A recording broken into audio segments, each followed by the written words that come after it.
My name is Megan Dahlman. I am from Port Edwards, Wisconsin. I moved up here in August of 2021, and I work for UW Milwaukee remotely. So back in June, I started looking for a house in Port Edwards, preferably just because I drove through the village looking for a home, and I loved it. I fell in love right away, and a week later, my house went up for sale. I put in an offer, and the woman that owned it accepted my offer, and we moved up here in August. I work for UW Milwaukee. I've held jobs in both the private and public sector. So I worked for Amazon. I worked for Rockwell Automation.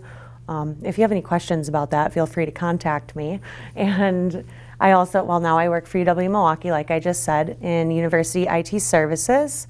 I do end user documentation, and I also make video documentation to help people learn various IT topics.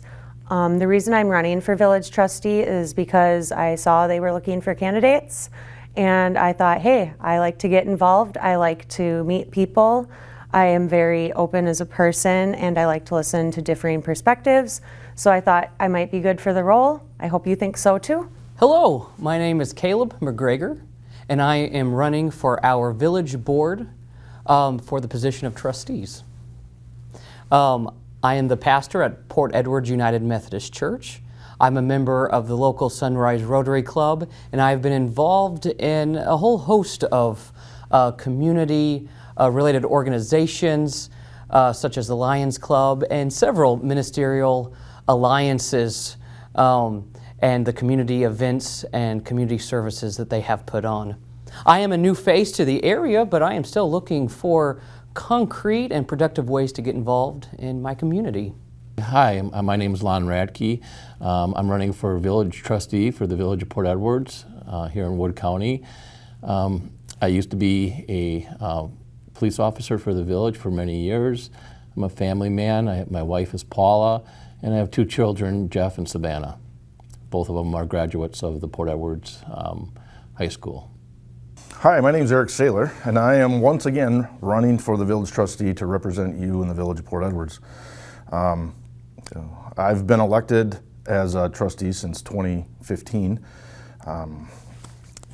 I'm running on the platform of I don't hold any agendas. I'm not political by nature. I'm here to represent the voices of the residents of Port Edwards. My name is Dustin Lease.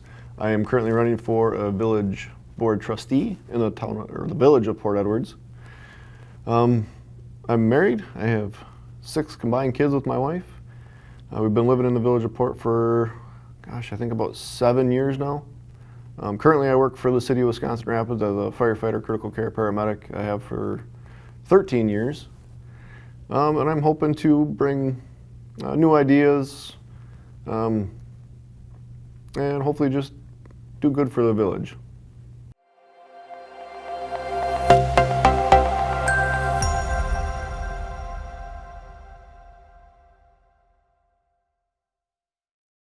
Well, I think the most important ones are public service or public safety.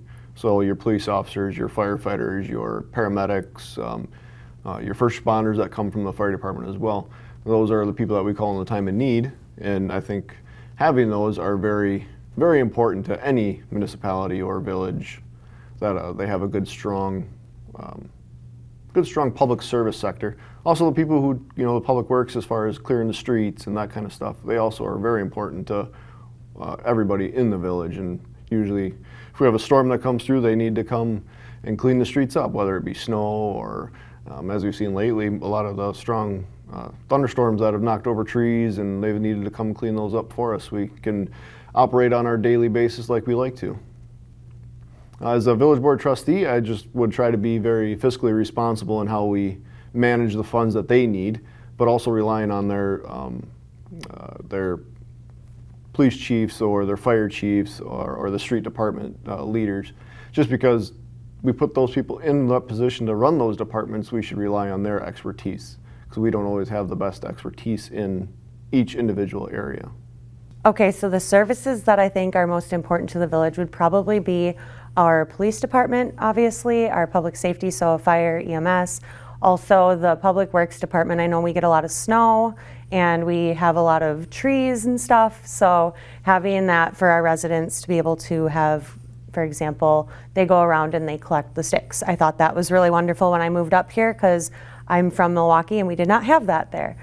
Also, just, you know, having the roads be safe, having the community be safe, making sure that our kids can go to the park, we can walk down the bike trail and generally be safe is really important to me. And I think other residents as well. And how can I procure those services? Well, just budgeting and having the finances to have those services, I think, is really important. Recruiting, obviously, so having good recruitment options, having competitive pay for the services that are not volunteer services as well, and reasons for people that are in the volunteer positions of why they would want to be there. And I think the next question gets into that more. Well, first we have to look at some numbers. Port Edwards' median age is 48.6, and that is about 8.7% higher than the west of Wisconsin and 10.7% higher than the rest of the United States. And that's according to the most recent census numbers.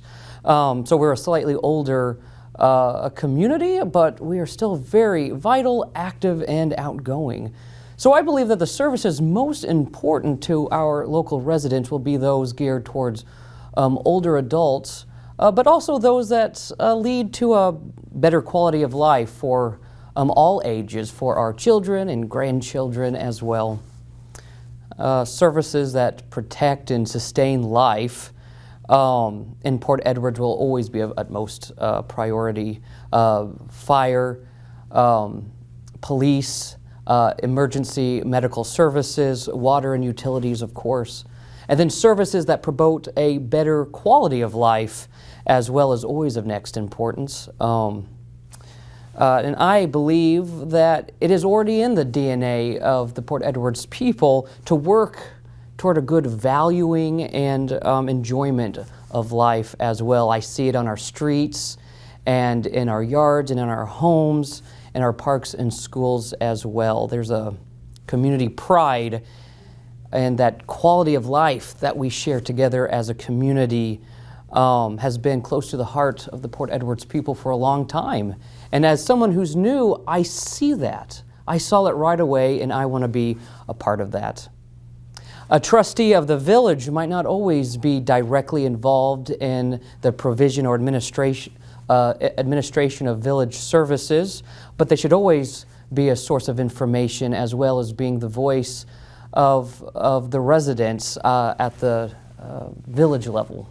The services that I feel that are most important to the residents of the village are, first and foremost, our Public Works Department. Without them, our village would not be the village. We can have other people, we can have village trustees, we can have all of us working for you, but without having the Public Works Department and those guys on the forefront, working on the streets, working on the infrastructure projects, that's what I think is most important, and I think that's what you guys should think is important. Our parks in the village of Port Edwards, we've begun to spend dollars to improve and upgrade, and I think that's one of our shining elements in the village. Is I have a young family, I have young kids, we're always looking for something to do. So walking down to Ripple Creek, or the expansion and some of the upgrades that we've done to Alexander Park, I think that's a selling point as far as having a service for the village for young families, and even some of the older families if they have grandkids, to have those available. Another thing, and it's kind of a service, but our roads and sidewalks.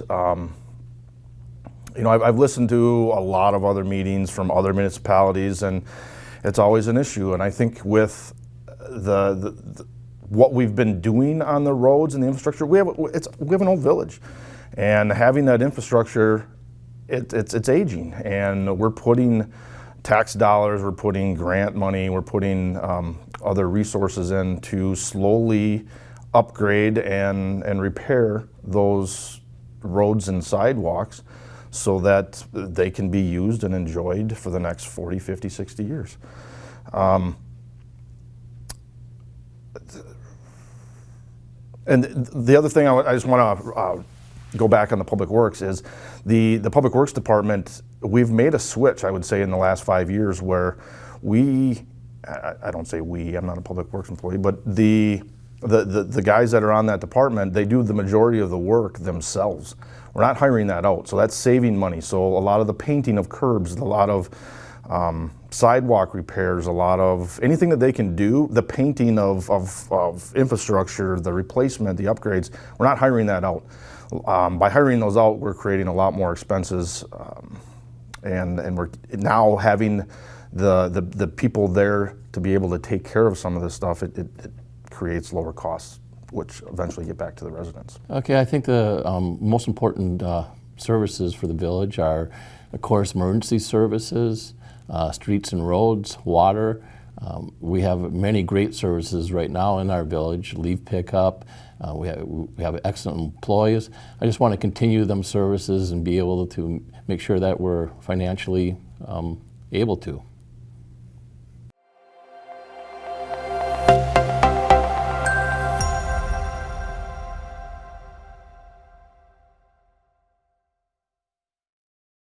Well, it's always hard to get recruitment for volunteers. I think what we need to do is we need to recognize our volunteers. There's many people out here in Wood County that volunteer for services. The county as a whole and the village, the people usually come together anytime that you need them. I think we just need strong leadership, people to come in and ask them, hey, can you help us out? Can you do this? And then also recognize those people. Say, hey, you're doing a great job. You're really what we want in our community, and show them our recognition that they're really doing a great job.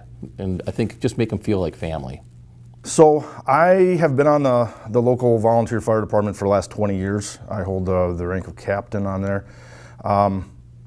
In that 20 years, I've seen a lot of ups and downs, a lot of change, a lot of things. If you would have told me now, back 20 years, we probably would have laughed and kind of blown it off. But times are changing. If I think back to, I would say even 10 years ago, we had 30 members on our local fire department. Now we're down to 17. It's a lot of the older guys, which good on them. They're retiring. They're at the age of 60, as per bylaws and stuff like that. They can't stay on any much longer. The other major issue we're having with the fire department is, when I first got on, I would say 98%, 95% all came from Port Edwards. Graduates of Port Edwards, moved into Port Edwards, worked in the paper mill, worked for the village on the crews. We don't have that anymore. We don't have a paper mill that can be kind of a feeder into our emergency services. We don't have the interest from some of the current workers to put the time and energy. And by the time that I'm saying is the training hours have exponentially risen on what is expected of us. Different certifications, there's a lot of liabilities, there's all this other stuff. It used to be we would just see the fire, run to the fire, put the fire out. Now we pretty much got a degree, an educational degree in the amount of training. So by saying all that, we've actually started talking, because I'm chairman of the Public Safety Committee, about implementing. We already have a Leo club in the school. We're talking about maybe just switching that to an emergency service club where we can incorporate anybody that's interested in fire or police and create that one club. I know Lincoln High School has the cadet program over there, and it seems to be kind of a popular thing. So getting those youth kids, it doesn't matter if we get one student to come. That's one more than we had before. Just getting that interest out there. You might not know, the student might not even think about emergency services. So if we just show them how to bring them down to the station, create some kind of informal curriculum, some training, stuff like that, it might spark an interest there. Another thing we're planning on doing is, and I'll get into it a little later, is digital signage. We put in for a FEMA grant. They have a safer grant to put a digital signage out in front of our fire station, dual-sided, so we're able to put the word out to residents. People might drive by and not even think about it, but maybe there's an interest there. Being able to pass information and word to anybody that's driving by. And with that, we have open houses, we have brat fries, we have all that stuff, and maybe to create those as like a recruiting event. I know Grand Rapids and Rome, and everybody's in the same boat, Nekoosa, everybody. There's only so many people. But by doing that also, we have mutual aid. Mutual aid now, compared to what we had 10, 20 years ago, we are working, we're individual departments, but on structure calls, on all sorts of calls, we're working with Wisconsin Rapids Fire, we're working with Nekoosa Fire. On certain things, we're auto-paged out to those people. So we're seeing those people more and more often, and instead of being an individual fire department, we're it's kind of created a larger fire department where everybody kind of works together. And I think by having that, maybe somebody in Nekoosa that lives on the fringe of Port Edwards is maybe interested in Port. Same. It goes the same way the other way if somebody wants to be in Nekoosa. Trying to find these younger people, or even the older people that never thought about it, is more and more difficult. We had to look at some of our pay scales. I think with some of the younger generation, they're off to bigger and better things. There's not a lot of, there's not as much opportunity here in the area as there are in bigger, more metro areas. So I have an older son. He doesn't live in the area. He's in the military, but he's out on the West Coast. Is he going to come back here because he's born and raised? I don't know. Whereas I did. So it's definitely a problem, and it's critical, because if we look at our roster right now, we have 17 people right now, and I would say in the next 10 years, we might have 8, 9, 10 fall off because of retirement, because we're all in our 40s and late 30s and early 50s. So it's something that I think we might not necessarily have to work at just in Port Edwards, but we might have to be able to work together as neighboring municipalities to see if we can solve that problem together. Yes, as requirement for those volunteer positions continues to increase, it makes recruitment harder, particularly for firefighters and EMTs as well, both on the state and federal levels. Required training hours increase into the hundreds, as well as additional required courses, and I'm sure along the way additional fees and expenses to accrue along the way.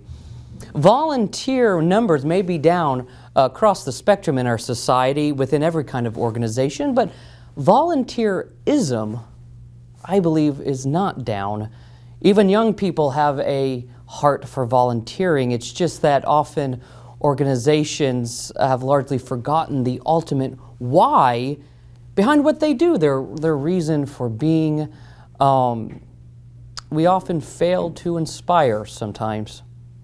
Recruitment needs to spark more than just an interest. It needs to seek to light a fiery passion in the hearts of our volunteers.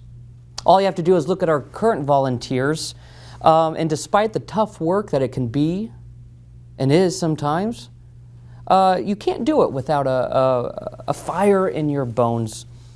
There are resources out there, because this is something that affects communities across the United States. There are also resources out there as well to help increase volunteer numbers in our communities. Even a very quick search on firefightersnow.com, an online resource specifically for our state, gives both practical information and inspirational material as well. Now, I don't recall a firefighter, let's say, ever visiting my school growing up. I don't remember anyone talking to me about being a firefighter or a police officer or an EMT, those things were just never on my radar. So perhaps a positive exposure of our public service personnel to our local student body may help to inspire young minds to get involved in both paid and volunteer positions in our community as they consider their career choices. I think it's our job to find creative ways to use modern means of communication like social media to get both the straightforward facts and figures about what is required for volunteer services like the fire department and the EMS as well on one hand, but also on the other hand to work to inspire a sense of pride and duty and purpose that comes with volunteering in what is critical yet also healing ministries of the community, of our village. So I'm not very familiar with the current recruitment processes, but I think that it is important to have training opportunities. I do have a background in training, so I'm always going to say having educational opportunities for new people to get involved and learn how to do the job in a good way. Also, I think having it with like the schools possibly, where students can do maybe like a work-study program through the high school would be good. Getting new young people, hopefully longevity would come out of that.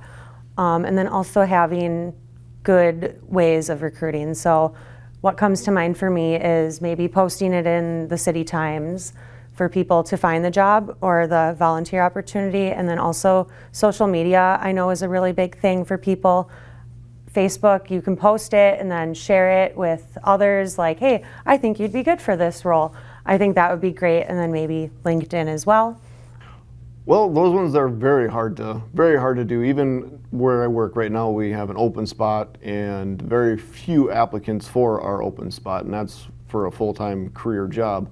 So I think what we should do or what we need to do better, and we have a very unique situation in Port to where our middle school and our high school are in the same area or the same school. So that way, when we do those visits for police officers go do a visit for maybe a job fair, or the fire department goes and does a visit for the job fair, I think that not only are we hitting the middle schoolers, we're also hitting high schoolers who are about ready to go to college and trying to choose what profession they'd like to go into. So I think the more we can do that, not only just how we do our fire prevention weeks to the elementary school, if we can get in more into those job fairs into the high school, and then maybe getting into mid-state, which is obviously just in Wisconsin Rapids, not very far away, then we might be able to hopefully entice people to come and get more involved with us.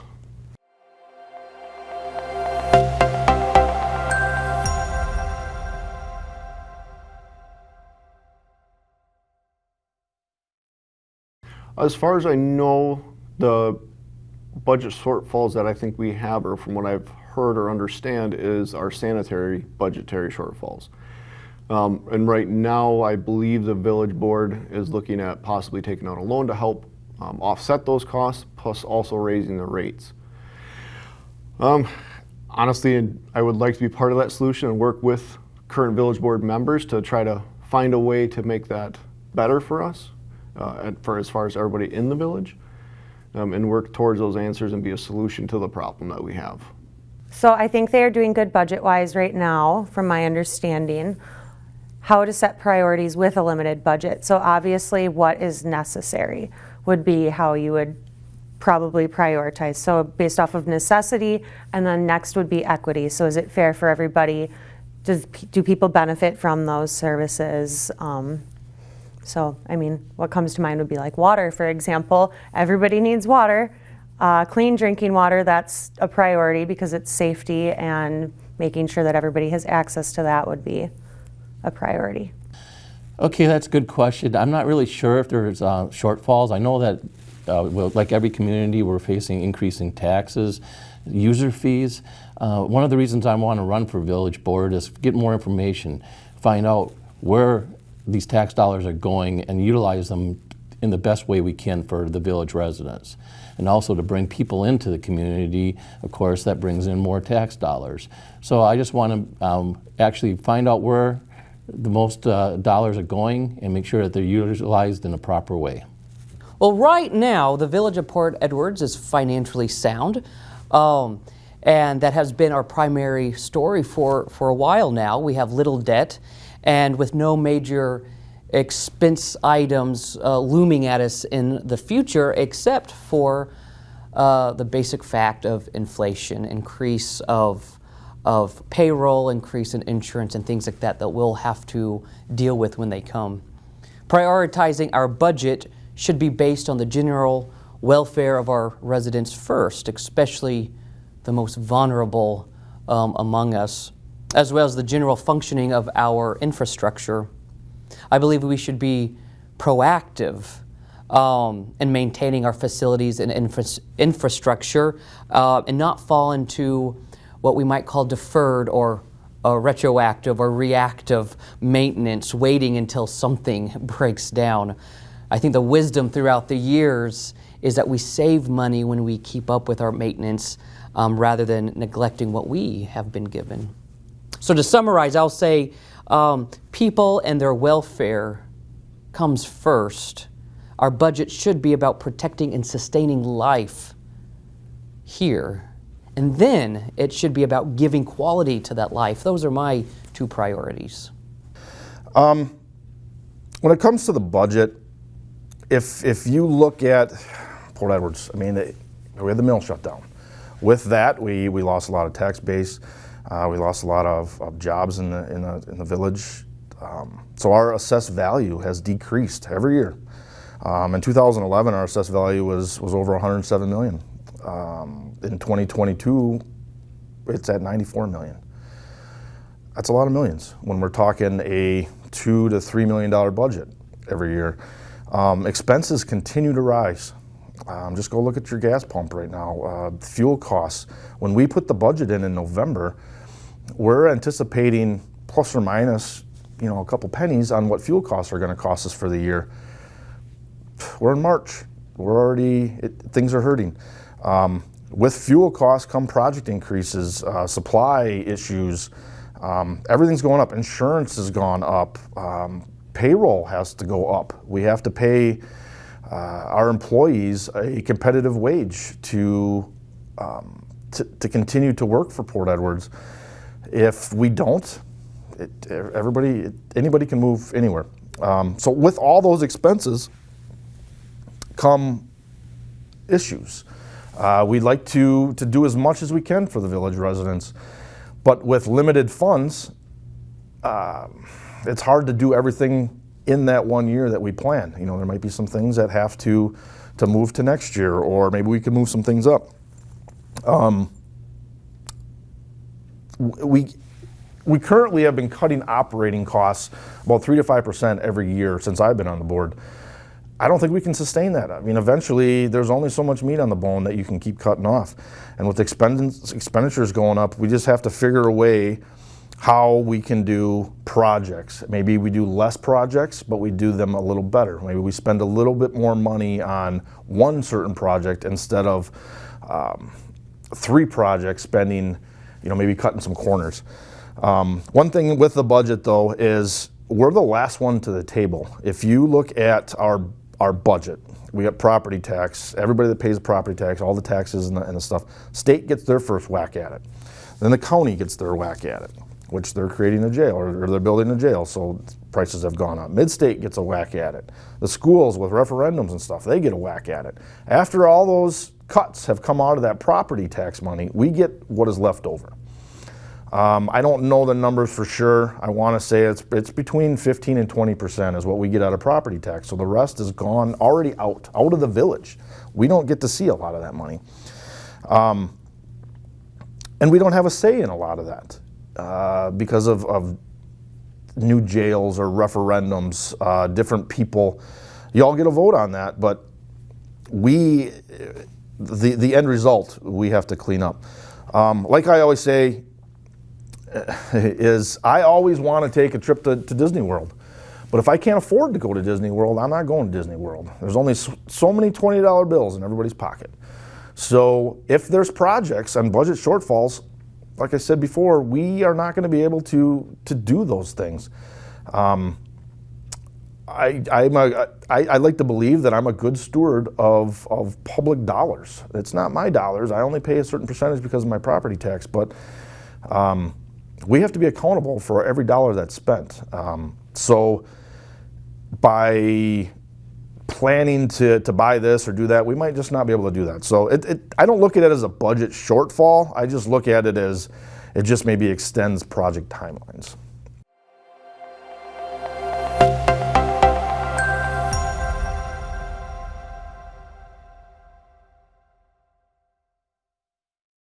So I'm the technology director for the Nekoosa School District. We have a lot of different funding sources that have been coming in from the government. With that is also the municipalities are receiving federal grants, federal dollars. As the Village of Port Edwards, we were approved for $180,000. We had $90,000 come in 2021. And we have estimated $90,000 that's going to come in 2022. In 21, we used a lot of those dollars from the storm damage, the wind storm damage that we had earlier in the year. We had to recoup some of those costs. That was about $30,000. We had a sanitary line due to some of those storms and the amount of rainfall that we received. It collapsed a sanitary line across our football field. Unforeseen expense, $40,000 it cost us to fix that. Parks infrastructure, with that being a priority of mine, just like anybody else that has families. We've put new furnaces, both in the warming house at Ripple Creek and the warming, or not the warming house, the building at the Alexander Park. They've also painted all the picnic tables. They've painted the inside and the outside of those buildings. That was about $5,000 or $10,000. Sidewalks, we've repaired about $5,000. That's our first $90,000 that we've spent. A lot of that money is stuff that we didn't budget for, or we kind of pushed that stuff up, having an influx of money that we didn't expect. So we were able to do projects. We were able to do the wants and not the needs kind of stuff. So that's where a lot of our grant money goes to. The $90,000 that's forecasted for this coming year, we're looking at possibly putting it just in infrastructure. We can't use it for paving of roads and streets, but we can use it for sanitary, sewer, water lines underneath the road that people don't see, but all of that comes with a huge cost. So if we can nibble off $90,000 within the village on those projects, that's $90,000 that we'll be able to use on something else with our public tax dollars. Port Edwards has received $50,000 in 2020 under the Federal CARE Act.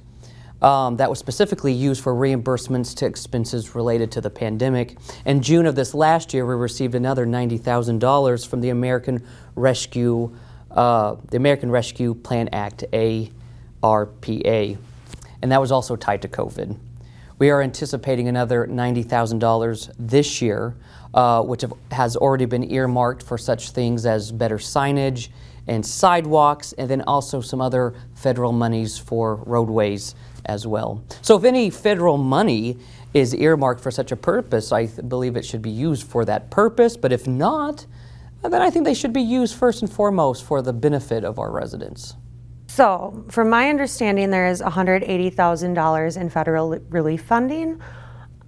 I'm not really sure how they are going to allocate that, but I would hope to see it going into the infrastructure and possibly maybe the schools, just things to keep us safe and equitable for all people. So if we need our infrastructure fixed for like the piping for the sewer and water, I think that would be a good place to spend the money. If the schools need updated things for maybe the technology, I think that would also be a good use of the money. Just making sure that everybody has what they need, the teachers, the students, and the residents and public works departments. Sure. So there should be federal dollars coming in, just like every village, town, city. They should all be getting federal dollars from the pandemic. As far as how they're allocated, that really depends on the rules that are set forth by the federal government. Because generally, when you get money from the federal government, they have certain areas that they want it spent in, whether it be infrastructure or public safety or whatever those rules that they set forth. So we're kind of our hands are kind of tied, I guess you'd say, for lack of better terms, and how we spend the money. But yes, we should be getting federal dollars. Well, again, I'm not in the loop of knowing if the federal dollars are coming. I'm hoping that our administrator is looking at those possibilities. As a former assistant police chief for the village, I wrote many grants. I looked at opportunities for federal dollars that could come into our community, and we always utilized them for emergency services or streets and roads to improve. Just to make it a better place for the village residents to live. I know some of them are used for parks, trails. We have a beautiful trail in the village. So that's how I'd like to use the federal dollars, is basically to improve the services for the village residents.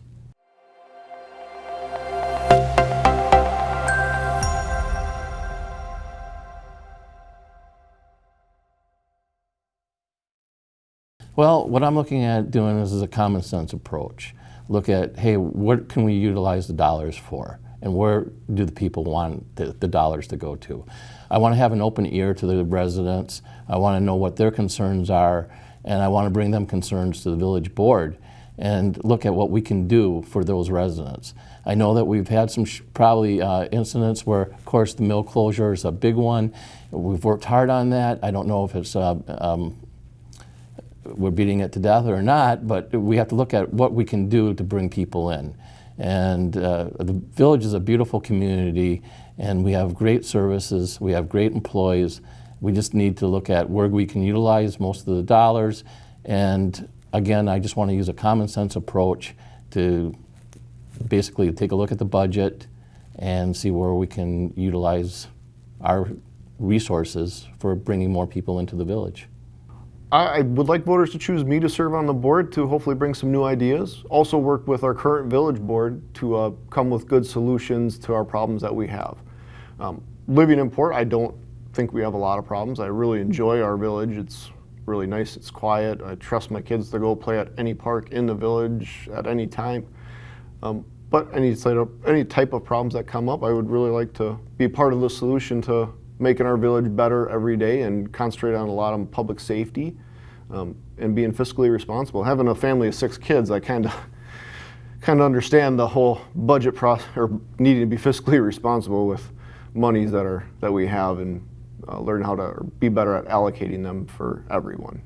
Well, community, longevity, and homegrown residents are an important part of any village board, but even they will have their limitations, a certain frame of mind or a set of lenses that have these naturally built-in blinders.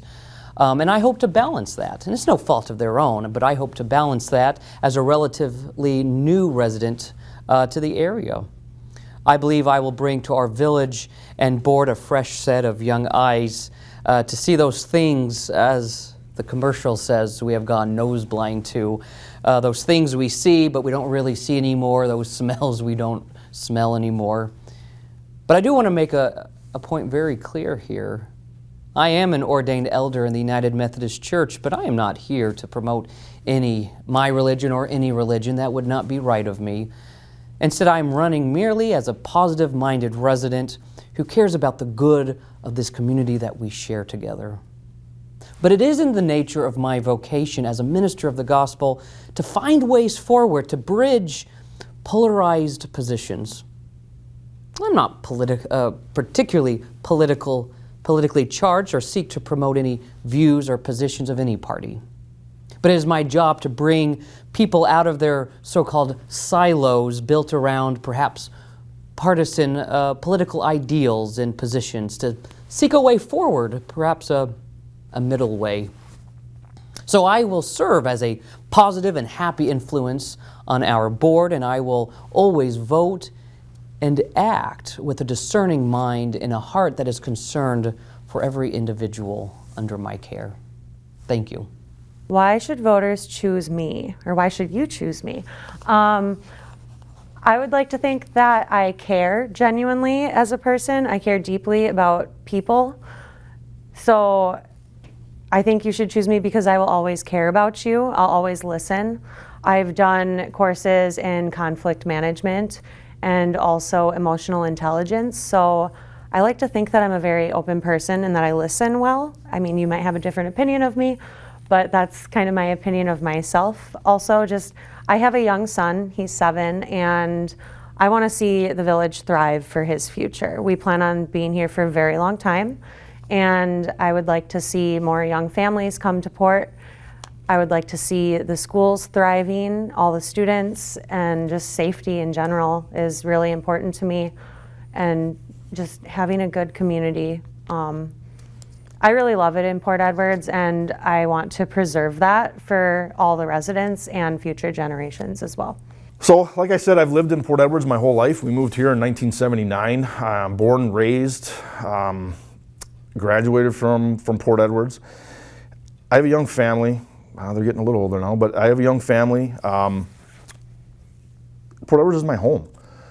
I have 20 years on the fire department. I have 20 years in the military as a active duty and reserve time. I'm committed to the village and plan on longevity of being a part of the village. My commitment is non-political. With our world that we have going on right now, there is so much divide in whatever hat you choose to wear. I don't play those games. I see the bigger picture. That bigger picture is the village and the wellness of the village. And if there's something that needs to be done in the village, we'll work hard on achieving those goals. Political outside, don't even deal with it. The other thing is I don't hold an agenda.